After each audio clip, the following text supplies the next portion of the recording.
மயிலாடுதுறை மாவட்டம் மயிலாடுதுறை அடுத்த தர்மபுரத்தில் 500 ஆண்டுகள் பழமை வாய்ந்த சைவாதீன திருமடம் அமைந்துள்ளது. மடத்தின் 27வது பீடாதிபதியாக ஸ்ரீ மாசிலாமணி தேசிய ஞானசம்பந்த பரமாச்சாரிய சுவாமிகள் பட்டம் வகித்து வருகிறார். இவரது 60ஆம் ஆண்டு மணி விழாவை முன்னிட்டு 10 நாள் விழா நடைபெற்று வந்தது.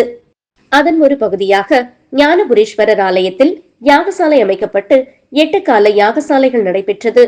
8ஆம் கால யாகசாலை பூஜைகள் நிறைவடைந்து சுவாமிக்கு ருத்ராபிஷேகமும் ஆதீன கர்த்தருக்கு அபிஷேகம் செய்யப்பட்டு ஞானகுல காட்சி நடைபெற்றது.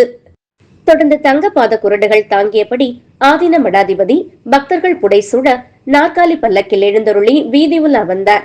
யானை, குதிரை, மங்கள வாத்தியங்கள் முழங்க ஆதீன பாதம் தாங்கி பக்தர்கள் வெள்ளி நாற்காலி பல்லக்கில் மடாதிபதியை வைத்து வீதி உலாவாக வந்தனர்.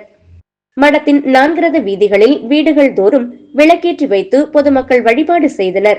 ஏராளமான பக்தர்கள் நிகழ்ச்சியில் பங்கேற்று தரிசனம் செய்தனர்.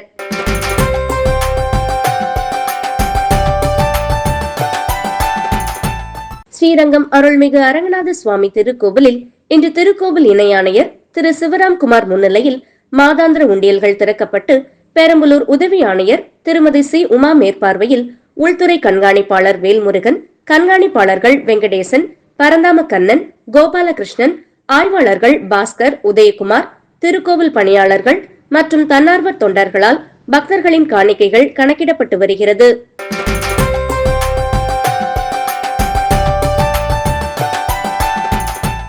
நூற்றி 8 திவ்ய தேசங்களில் ஒன்றான தஞ்சை வெண்ணாற்றங்கரை அருள்மிகு நாயகி தாயார் சமேத ஸ்ரீ வீர நரசிம்ம பெருமாள் கோவில் கும்பாபிஷேகத்தை ஒட்டி கடந்த 8ஆம் தேதி விக்னேஸ்வர பூஜையுடன் யாகசாலை துவங்கியது. இன்று 4ஆம் கால யாகசாலை பூஜையுடன் நிறைவு பெற்றது.